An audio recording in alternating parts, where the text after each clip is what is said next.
Okay, I'm going to read those word groups again and get them all in this time. Knowing, thinking, product, power, expression of power, result, stillness, action, record of action, light, light waves, matter, fulcrum, wave lever, motion, magnetic light, electricity, reflection, reality, imagination, unreal image, sexlessness, father-mother, formed bodies, ideal, division of ideal, projection, oneness, positive negative, illusion, love, giving, re-giving, repetition,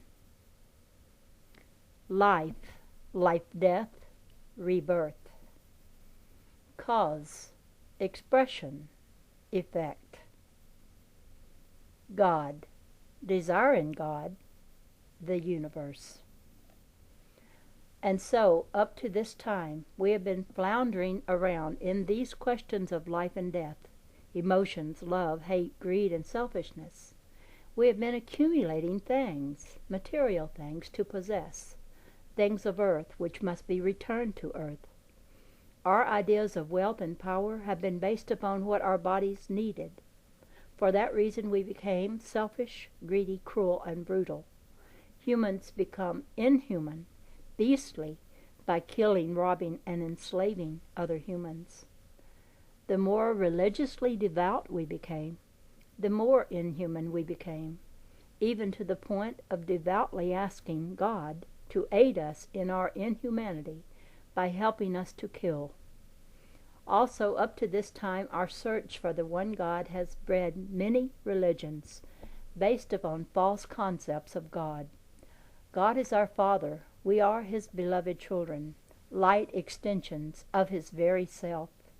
God is love, yet practically all religions conceive Him as an angry, wrathful God, ever ready to inflict terrible punishment upon His sinful, wicked children, a God of sorrows capable of suffering deep anguish because of our transgressions.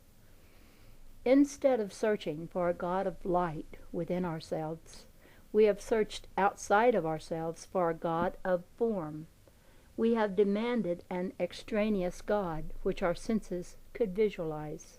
For that reason we have made thousands upon thousands of gods of some imaged form, carved in wood or stone, and worshipped those forms as idols. Messengers of God such as Jesus have appeared at times to tell us the true nature of God. We invariably crucified them, then worshipped them after realizing their divinity. Religion of today is largely idolatrous for the reason that our primacy demands a God who appeals to the senses. For that reason, millions of men worship God through Buddha, Jesus, Mohammed, and other messengers whose form they can sense as visualized images of God.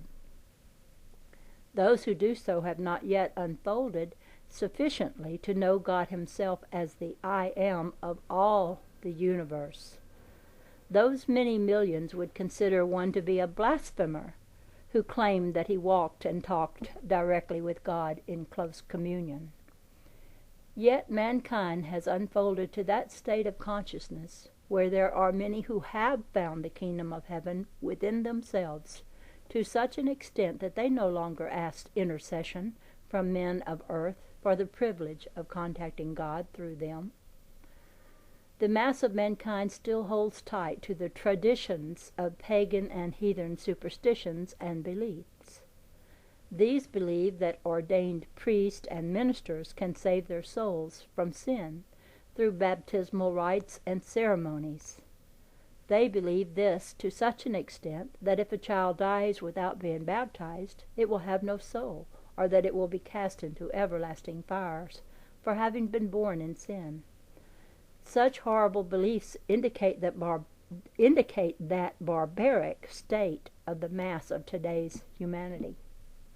Hell is paved with the skulls of innocent babes is a common expression which evidences this horrible belief of many religions of today, which still keep alive the blood beliefs and practices of pagan ancestors.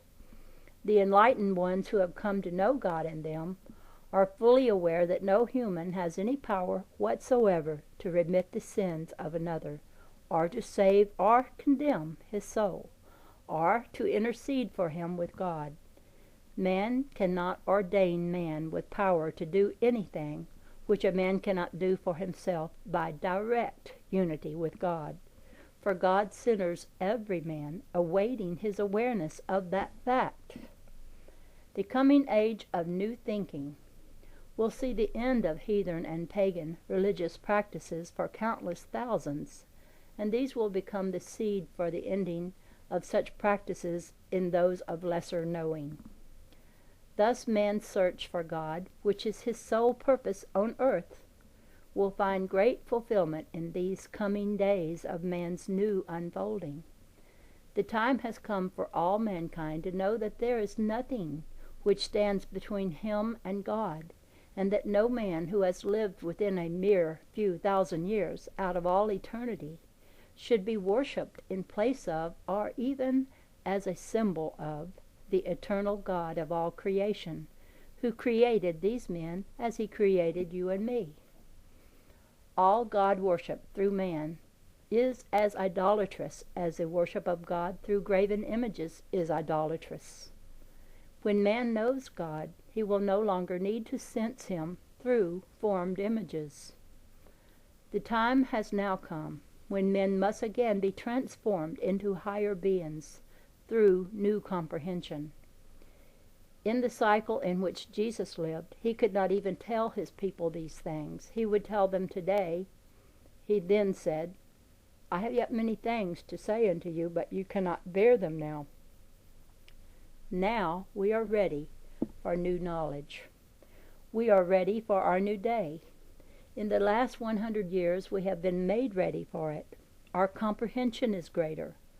We know that what happens anywhere happens everywhere. Even 1 century ago, man did not know that. We have been prepared to know things that man of 100 years ago could not even begin to understand. God has raised our comprehension so that we shall understand him when he talks directly to us through the silent voice of inspiration. God has prepared us through his messengers, the mystics, geniuses, poets, and musicians who have given us our culture. He has talked with us through his rhythms of the heavens by making them a part of us to quicken us with their ecstasy in our search for the kingdom of heaven. In this age of transition between sensing and knowing, we must acquire cosmic knowledge through the eyes and ears of the spirit instead of those of the body. We must know how to find God by getting away from the body. We must know how to talk with God so that we know the nature of God. Moreover, we must know and obey God's law. Many people say, the secret of light is quite over my head. I get a little bit at a time. Thank God if you even get a little at a time.